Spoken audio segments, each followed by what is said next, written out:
Assalamualaikum students, I hope you're all doing fine. This is Zinia here with another video from STEM International और इस particular video में हम क्या करने जा रहे हैं, English book 8 को continue.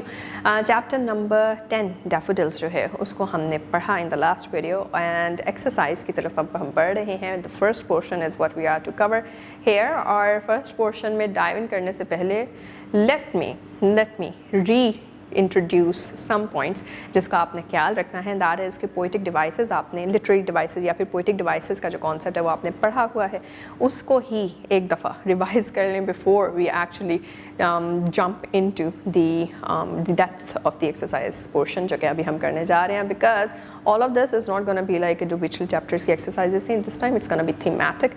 This time it's going to be very technical when it comes to stuff like personification, stuff like alliteration, so and so. तो ये सारी चीज़ें दिमाग में रख के हमने ये एक्सरसाइज स्टार्ट करनी है. So without further ado, let's go. जी, तो चैप्टर 10 डैफोडिल्स की जो है वो हम इस वीडियो में एक्सरसाइज स्टार्ट करने जा रहे हैं. Starting off with the first MCQ which is how did the poet feel at the beginning of the poem. तो the poet was basically lost, जो हमें पता चल रहा है. He was lonely, wandered lonely as a cloud etcetera. तो इसलिए excited नहीं है, एंग्री नहीं है, प्राउड नहीं है, लोनली है. Where did the poet see the daffodils? कहाँ पे देखा था? It was beside the lake and under the trees, right. फिर उसके बाद the daffodils are compared to, किस चीज़ से कंपेयर किया गया था? स्टार्स इन द स्काई से कंपेयर किया गया था. What were the daffodils doing in the breeze? What were they doing? Were they sleeping? Were they growing? Were they falling? No, they were dancing in the breeze, right. फिर उसके बाद what does the poet remember the daffodils? When does the poet remember the daffodils? कब याद आते हैं daffodils उसे? तो while walking in the garden, while reading books, while traveling, or when he lies quietly and thinks? That is the right answer, when he lies quietly and thinks. इसी के साथ we have fill in the blanks. Fill in the blanks को भी देख लेते हैं. I wandered lonely as a cloud that floats high over vales and hills, when all at once I saw a crowd, a host of golden daffodils, beside the lake, beneath the trees, fluttering and dancing in the breeze. और इसी से हमारे जो पहले MCQs थे वो भी सारे के सारे जो हैं वो रीचेक हो चुके हैं कि yes, these were the right answers जो कि हमने MCQs में किए. The waves beside them danced, but they outdid the sparkling waves in glee. A poet could not but be gay in such a jocund company. I gazed and gazed, but little thought what wealth the show to me had brought. तो ये कुछ भी मतलब मुश्किल नहीं था. It was simple copy paste जो कि everyone is quite and excelling, everyone quite excels at doing. फिर उसके बाद हमारे पास questions आ जाते हैं. वो क्या question है कि what did the poet see beside the lake? ये हम डिस्कस कर चुके हैं लॉट मैनी टाइम्स. इसको आपने अपने वर्ड्स में लिखना है. Where were the daffodils growing? ये भी हम देख चुके हैं. Beside the lake, under the trees.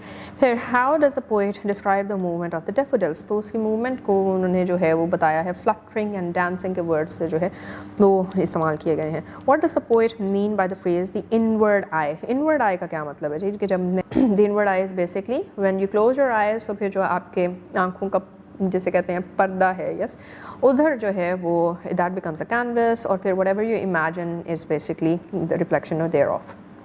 तो that is the inward eye जहाँ पे जो कहा जा रहा है. What is the central idea और message of the poem? Central idea message of the poem यही है. जब हमने पोएम को पढ़ा था इन द लास्ट वीडियो तो हमने डिस्कस की थी पूरी की पूरी रोमांटिक जो पीछे हिस्ट्री है लिटरेचर की, जिसके अंदर नेचर की appreciation is the core idea. तो यही इसका मैसेज है कि हमें अपने एनवायरनमेंट, अपने नेचर को जो है अप्रिशिएट करना चाहिए. We should be grateful for the blessings that nature has given us. फिर उसके बाद जो वर्ड्स एंड मीनिंग्स की तरफ आ जाते हैं. We again have a tabular list of words and their meanings जो कि न्यू है for many of us. Number 1 is wandered. Walk slowly without a fixed direction. Again सही चीज़, without having anything in the mind कि भाई मैं कहाँ जा रहा हूँ, आप बस चलते जा रहे हैं. That is to wander. Than second is host, a large number और ग्रुप, राइट. होस्ट, एक तो होस्ट ये होता है कि आप किसी को जो है you are hosting an event, ठीक है, आप ऑर्गेनाइज कर रहे हैं, आप जो है वो लोगों को बुलाते हैं और फिर उनकी जो है वो मेहमान नवाजी कर रहे हैं. But there is another way in which host is to be taken and that is a large number और ग्रुप ऑफ पीपल, तो उसको होस्ट कहेंगे. Fluttering, moving lightly and quickly, right, it's a movement, और उस किस तरह की movement को आप जो है वो फ्लटर करना कह सकते हैं, वो बेसिकली है इट इज़ के लाइट सी जो है और क्विक मूवमेंट जो है, ऑल्टरनेटिवली उसको फ्लटरिंग कहते हैं। Then we have breeze, a gentle wind. Wind की भी स्पीड की बेसिस के ऊपर विंड के जो हैं वो डिफरेंट नाम रख दिए गए हैं। अगर तो बहुत ही जेंटल सी ब्लो हो रही है तो उसको आप ब्रीज कहेंगे। स्प्राइटली का क्या मतलब है, lively and full of energy, right? You seem sprightly today. This is how you can put it into a sentence. For instance, glee, great joy or happiness. Jocund, cheerful and joyful. I think these are all quite straightforward. इनके जो हैं वो आप sentences एक एक दफ़ा बनाएं, so everything is going to be cemented within your writing expression. Pensive, thoughtful or reflective. ऐसा पर्टिकुलर टाइम जहाँ पे आप किसी चीज़ के बारे में सोच रहे हो, किसी चीज़ के बारे में रिफ्लेक्ट कर रहे हो, यू नो, किसी सोच में हैं, कोई चीज़ आगे आप उसके बारे में सिर्फ यही नहीं सोच रहे कि वो चीज़ है, बट ये भी सोच रहे हैं कि वो चीज़ आपको किस तरह से अफेक्ट कर रही है, तो वो पर्टिकुलर मोमेंट जो है वो पेंसिव थाट होती है। फिर उसके बाद जी सॉलिट्यूड। सॉलिट्यूड क्या है, the state of being alone, जिसको आप इन वेरी स्लैंग आज के वर्ड्स में आप कहते हैं कि जी बीइंग अ लोनर, तो that is someone who lives in solitude. फिर उसके बाद ये आ जाता है मार्जिन, द एज और बॉर्डर। किसी भी चीज़ का एज हो, बॉर्डर हो, आपकी कॉपीज़ में भी है, दैट इज़ द बॉर्डर, उसके बियॉन्ड आपने अपने वर्ड्स को नहीं लिखना होता, तो that is known as the margin. Read and respond की तरफ आ जाते हैं। Explore different sources such as library, the internet, books और magazines and select any 2 poems. Read the poems aloud with proper intonation and pronunciation. Identify the literary elements used in the poems such as rhyme, scheme, simile, metaphor, hyperbole, alliteration and personification. ये सारी चीज़ें आप पहले भी पढ़ चुके हैं। इसी तरह से जिस तरह से ये डैफोडिल्स पोइम पढ़ी है, और कोई ढेर सारी पोइम्स, रुडयार्ड किपलिंग की पोइम निकाल लीजिए, राइट, वो देख लीजिए। इसके अलावा और ढेर सारे और पोइट्स आपको मिल जाएंगे, किसी की भी जो है वो निकालें जो आपको पसंद आए, और उन पोएम्स को फिर आपने क्या करना है, उनमें से लिटरेरी एलिमेंट्स को जो है वो हाईलाइट कर लेना, simple as that. Vocabulary part पे आ जाते हैं हम। For this particular video we have various literary devices. जिस तरह मूड है, अब ये न्यू लिटरेरी डिवाइसेज जो हैं वो हमें नज़र आ रहे हैं। What is mood? Mood in literature refers to the emotional atmosphere और feeling created in a text. आप किसी भी पर्टिकुलर राइटअप को पढ़ के एंड पे आप सैड फील कर रहे हैं, हैप्पी फील कर रहे हैं, क्या फील कर रहे हैं, that is the mood of that write-up. It is developed through the writer's choice of words, descriptions and tone. Of course वो वर्ड्स और उनका मीनिंग जो है, और जो उनकी कॉम्प्रिहेंसिव या टेक्सचुअल अंडरस्टैंडिंग जो है, वो आपको वो उस मूड तक लेके जा रही है। And these words, descriptions and tone influence how the reader feels while reading. Same thing, right? Read the example and understand the concept of mood. जैसे कि the morning sun is bright and warm, birds are singing in the trees, children laugh and play outside enjoying the gentle breeze. अब ये poem पढ़ के कोई भी रो नहीं सकता, because इसमें कोई ऐसा एलिमेंट नहीं है। हर चीज़ खुशी है, खुशी है, खुशी है, खुशी है, चारों सेंटेंसेस में खुशी है। तो the overall mood is very light, very bright and very happy. The mood of this poem is cheerful and pleasant because it creates feeling of joy, comfort and peace. See, the poet uses words such as bright, laugh and gentle to create a positive emotional atmosphere for the reader. अब हम आ जाते हैं एक और literary device की तरफ, that is meter. Meter क्या होता है? Meter is a rhythmic pattern of a poem created by the arrangement of stressed and unstressed syllables. Syllables हम पढ़ चुके हैं क्या हैं, right? Vowels किस तरह से किसी भी वर्ड की जो बीच में से डिवीजन हो जाती है, उससे हम सिलेबल्स क्रिएट करते हैं। तो मीटर है the rhythmic pattern of a poem which is created by the arrangement of stressed and unstressed syllables. कुछ सिलेबल्स के ऊपर स्ट्रेस ज़्यादा जाता है, कुछ पे कम जाता है, और उसकी वजह से एक राइम क्रिएट होती है आपके पोएम के अंदर। It helps give poetry it's musical flow and structure. अब उसकी एग्जाम्पल देख लेते हैं। Work with courage, work with care, give your effort everywhere, let your actions clearly show all the kindness that you know. तो इसमें care everywhere, show, know, the under stressed and stressed syllables basically are creating the rhyme at the very end, जिसकी वजह से एक flow आपको नज़र आ रहा है through the poem. So in this stanza which is provided, the pattern of stressed and unstressed syllables create a regular rhythm.